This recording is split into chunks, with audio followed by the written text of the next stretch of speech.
Hi, I'm Dr. Linda Mintle. Hey, thanks for listening to the Dr. Linda Mintle Show. Faith radio podcasts are only possible because of your support. Thanks for giving and for sharing with a friend.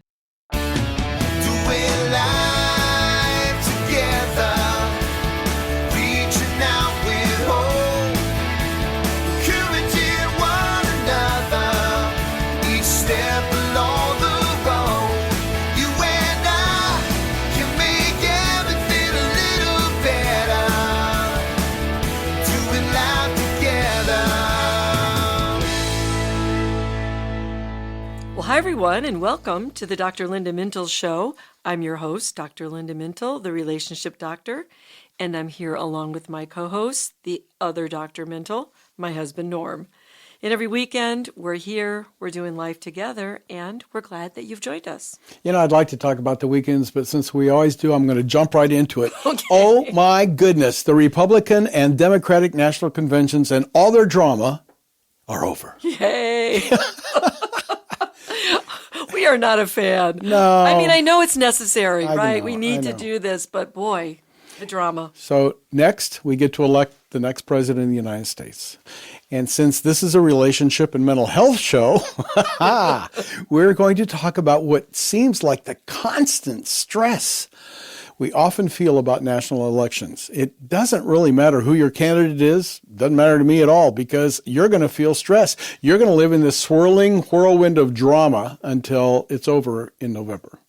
Now, to be clear, now, boy, I sound like a politician Boy, when I you say that, did. don't they? Yeah. How many politicians didn't I think Barack Obama used to say that a lot, to be clear. But we're not telling you who to vote for. No. So this is not that show. Rather, how to ease the stress around the buildup to the election. And quite probably, Norm, Even worse. Even after November, depending on the results, Yeah, right? right. So what we know is that the stress that is involved with elections these days, it really does create a lot of tension among family members and goodness. friends. Oh. And it can be really difficult to navigate, which is why we're talking about it. That's it. Back during the 2020 election, the American Psychological Association and Harris Interactive, they conducted a survey and found that, are you ready? Nearly 70% of Americans had high levels of stress about that year's presidential election. I bet it was worse this year. We don't think much has changed, though. In fact, Well, and you know what? That was COVID too. So Well, that's true. Let's add that up. But in fact, it hasn't changed. No, I think it's worse. We don't have COVID now. And more recently, my former University of South Florida, where I used to work, conducted a nationwide survey, and they found that more than 2/3 of registered voters describe politics, are you ready, as a source of stress, absolutely. with many reporting disruptions in their social and mental well-being as a result. Well, specifically, 68% of the respondents said that politics is at least a minor source of stress for them, and 21% said it's a major source of stress. That's almost a quarter of people. That's a lot of people. Yeah, and 16% said that politics has caused them to lose sleep over the past month. Yeah, and most of those were politicians. Just saying. Yeah. 35% said they lost their temper over politics during the same period. And that was all politicians. 53% have spent more time than they'd like thinking about politics over the last month. That's interesting. That's interesting. It is. Half of us feel like we've spent too much time thinking about this. Not me. Now we're doing a show I avoid on it. this. I know you do, but there's a lot of people that, we're not trying to make fun of this process. No. It's very serious having a presidential election and the issues that we're dealing with in our country today. So we're sounding a little bit lighthearted here. We're not trying to do that. But more than a quarter of the respondents said that politics have caused conflict among their friends, 28%, and the same number, 28%, within their families. And we've seen that. Yeah, and that's one of the reasons why we're talking about this, because it's a relationship show, and we don't want you to have all this stress with your family members around the election. But did you know, Norm, that after the 2020 election, some people coined the term, are you ready? Election stress disorder.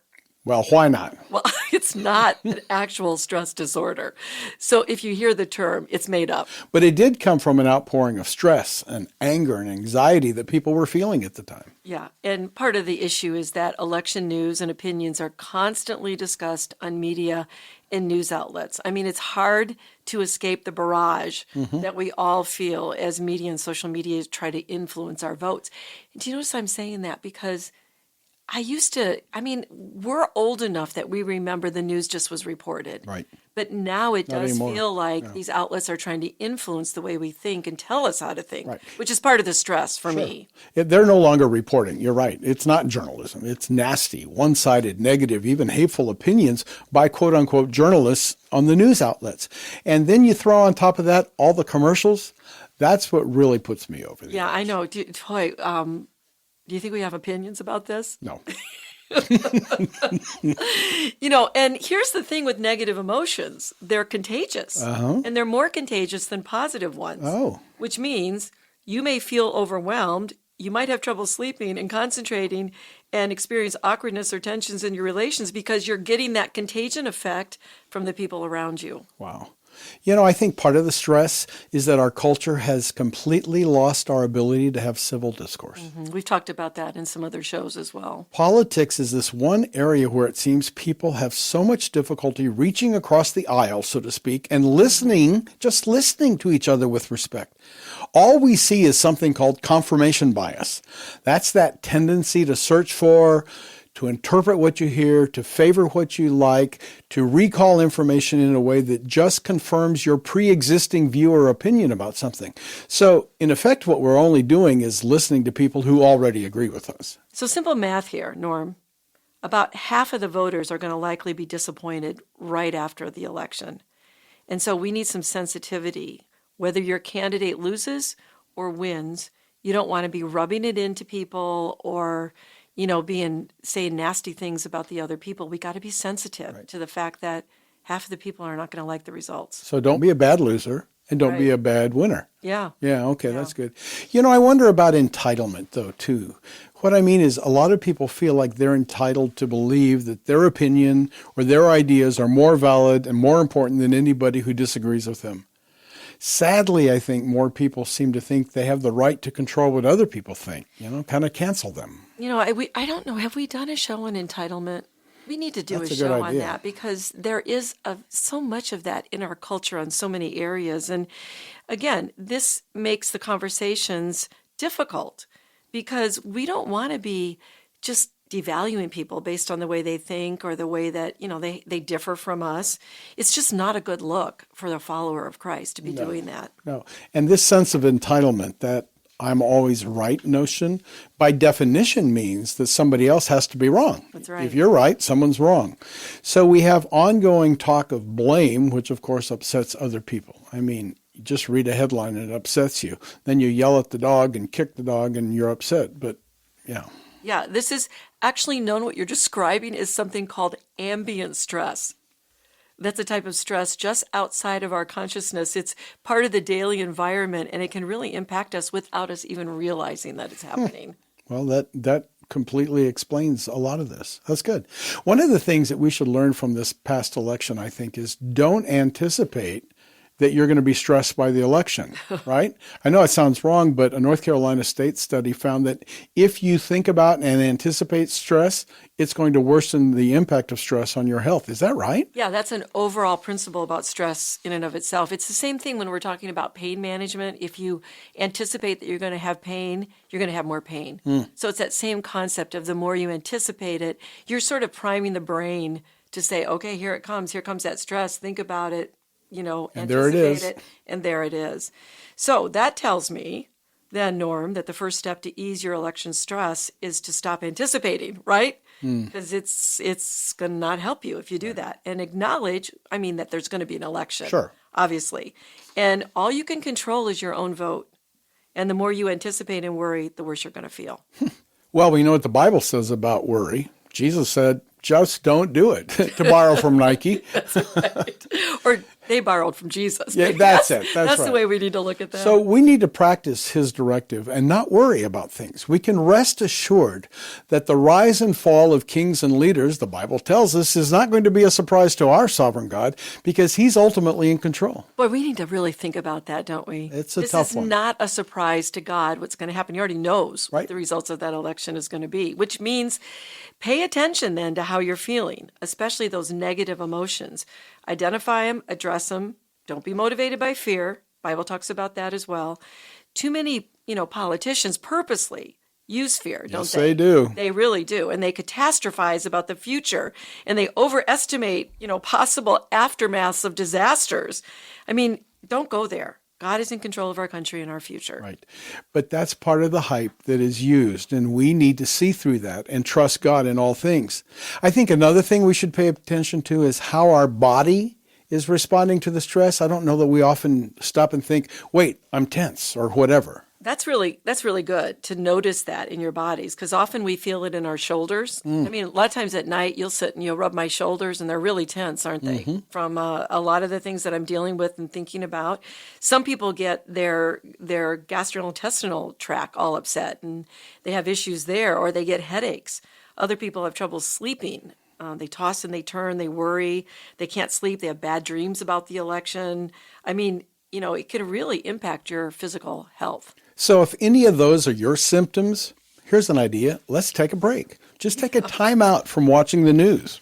You're really good at that. I think that's one of the reasons why you don't get all worked up about the election, is because you don't watch all that 24/7. No, I don't. That's true.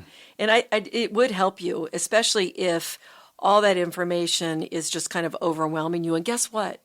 It will still be there tomorrow. That's right. If Take you a miss it 24-hour break. That's right. Or at least limit your screen time. But this means, have to be intentional about your news and your media consumption if it bothers you. Do you remember I used to tell that to my mom? My mom would get all worked up That's about true. the news. That's right. And I would say, Mom, just don't listen for a day and see if you feel better. So take a break. Go outside, do some exercise, do something fun with a friend. That does not involve election talk. Yeah, and don't get lost in that endless scrolling on social media. Maybe channel some of that negative energy into something positive, like something you could actually do, like volunteering in your community, or going out with friends, or taking a meal to somebody who needs some help, something like that. Yeah. And I think along those lines that we were talking about earlier, we all know that the election is going to be over and it's not going to give us the relief we hope for. Some people will be upset. We may be upset, maybe even more upset than the day before. It's really good to think about that it's not going to be this relief. It's not going to be like, okay, it's done. Now we don't have to think about anything. Because we know that the minute the election's over, they start already working for the next 4 years. There's no break here. So there's going to be a lot of negative reactions on both sides. You can't control that. But as we always say on this show, you can control your own behavior. Right? And you can choose not to engage in all that negativity as well. Right. I think another important point in our conversation today is that we need to remember to value our relationships and not damage them because of all of this. Yeah, that's really good. If you disagree with someone and the tension is really escalating, think about, who is this person in my life? Do I want to love and care for them? Is that better than saying a lot of hurtful things that we might regret later? So protect your connections with people during this season. I wonder, would it help to focus on your connections with friends who share your like values, family, friends, church members? I think so, but not for the purpose of merely trying to agree with each other. So I don't think you have to get around people that you always agree with, but to be with those who you really care about, because that does impact the way your body responds to people. So you release hormones that make you feel better when you're with people who share your values. Again, not saying you have to have the same opinions, but at least they know that you're coming from, let's say, from the same Christian worldview. Okay. So that we're going to agree. We're not going to speak that way to other people. We're not going to do this. We're going to handle it in a better way. Might be obvious, but are there certain signs we should be looking for to know if we're feeling election stress? I think the number one, Norm, is irritability. If you're irritable, maybe we need to stop people and say, wait, you're irritable. Are you thinking about the election? Right. If you just get tense when you think about checking the news, that would be a good one. News anticipation. Yeah, stress anticipation. There it is. And then I think you really need to think about this one. Do you look at the opposite party's news sources and get really angry? I think we have to think about that. Are you dealing with a lot of life uncertainty and anticipating that things are going to be bad? So your own circumstances can really impact the way that you respond to this stress as well. So that might be a part of it too. All right, you heard about election stress. If you stay with us, we're going to give you some practical solutions on how to ease that stress. Stay with us after the break on the Dr. Linda Mintle Show.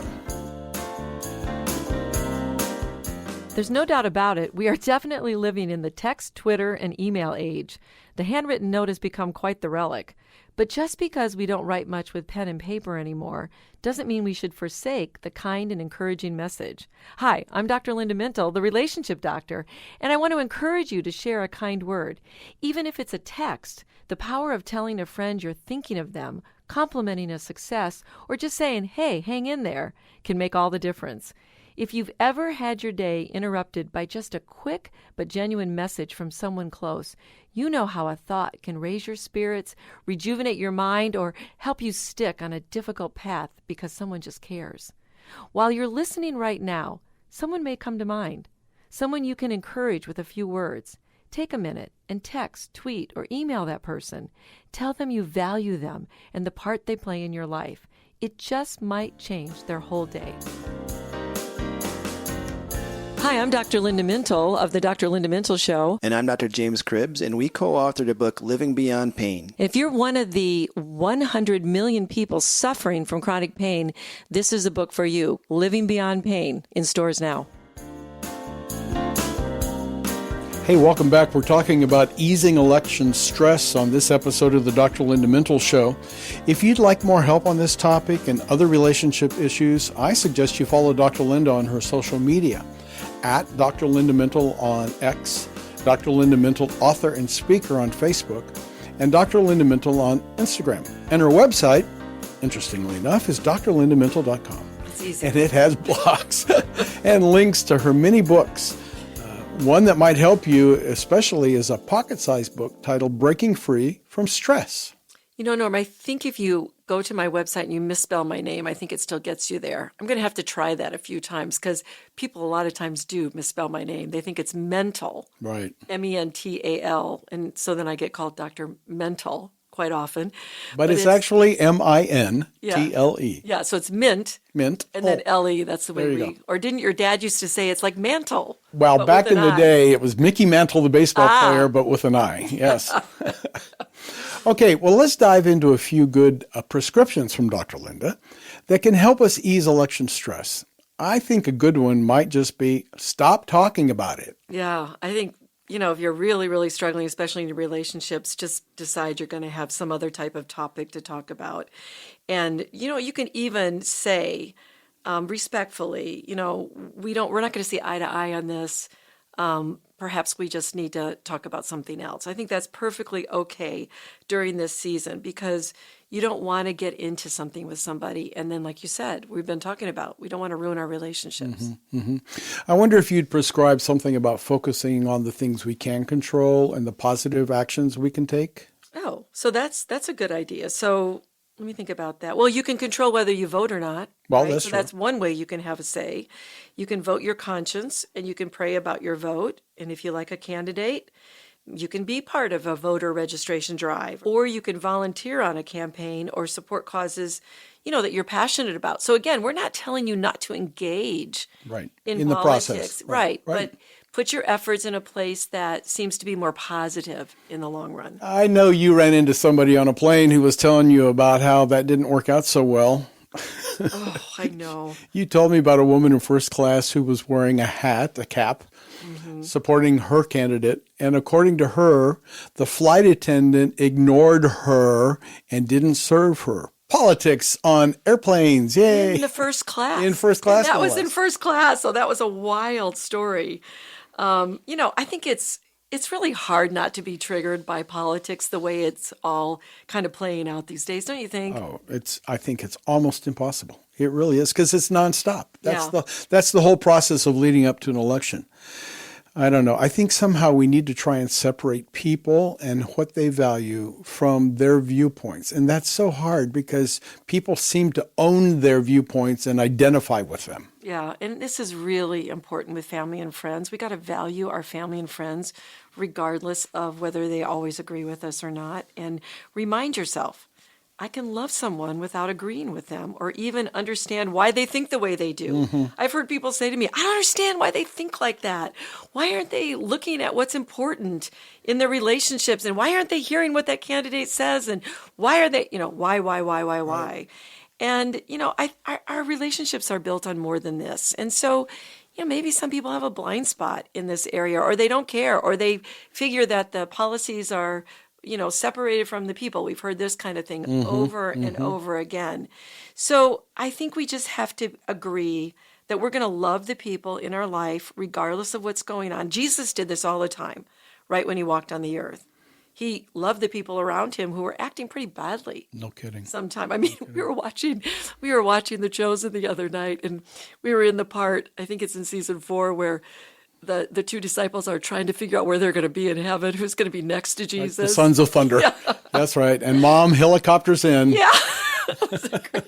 But, we all can get lost in all of that stuff. And we just want to be able to love people even if they don't agree with us. But you know what? Jesus made it pretty difficult for us. He commanded us. Yeah, he did. He didn't suggest that we should love our enemies. And then he modeled it for us.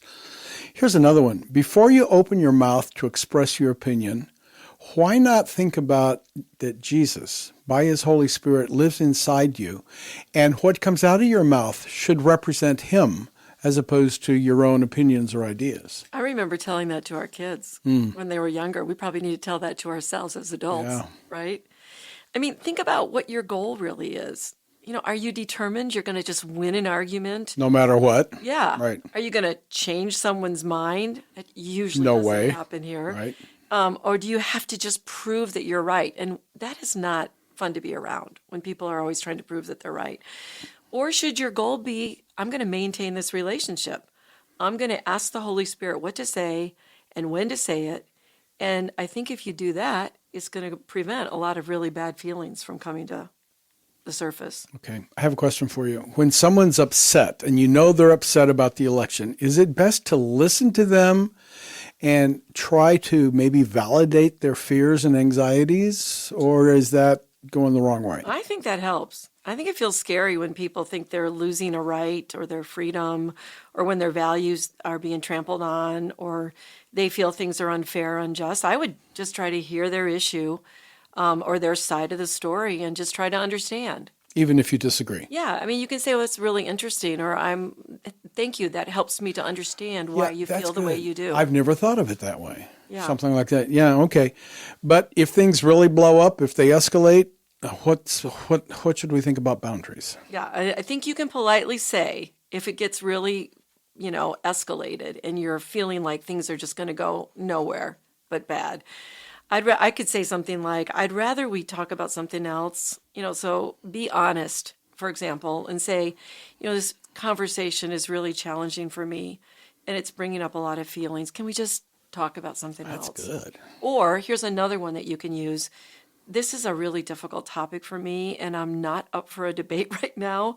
Can we talk about something different? Right. I like this one. What do you think? Our friendship's more important to me than whether or not we agree on politics. Can we change the subject? Yeah, I like that one. I want to say one more thing about limiting exposure to all the negative political talk, Norm. Where there are no real guidelines, the suggestion really is that you limit your screen time to 30 minutes a day, just enough to stay in the know, but then, take a mental break from the topic. Well, before we wrap up, I'd like to talk about disinformation, which is specifically designed to get people all wound up emotionally. I think that's hard because we don't really know today what to trust, and there's all this talk about deep fakes and AI and all the different things. So I think what we're going to have to do is just get as much information as we can and then try to do the best we can with it. That makes sense. During this election season, maybe our very best prescription is to remember the golden rule and do it and lead by example. Love the Lord your God with all your heart. That'll relieve your stress. And don't forget the second part, and love your neighbor as you love yourself. That is our challenge. We need to show others that Christ in us makes a difference. Are we known by our love? Do we respect different political beliefs and perspectives and avoid stereotyping people? Do we manage our emotions even when others are not? And do we try not to be emotionally reactive allowing the self-control of the Holy Spirit to be evidenced in us. This election season, rather than succumbing to stress, pray for our country and for the election. Well, that's all the time we have today. Many thanks to my co-host Norm Mintle, who makes this show a conversation, and to our technical producer, Katie Sims-Wilson. From all of us here at Faith Radio, hey, we'll talk to you again next weekend. In the meantime, remember, we're doing life together, and it's better when you don't have to do it alone. Doing life together. Hey, thanks for listening to this conversation from the Dr. Linda Mintle Show. These conversations are available because of your support. Become a supporter now at myfaithradio.com. Please subscribe to the podcast so you don't miss any episodes, and share it with friends so we can live life to the fullest, walk confidently, and find healing and hope.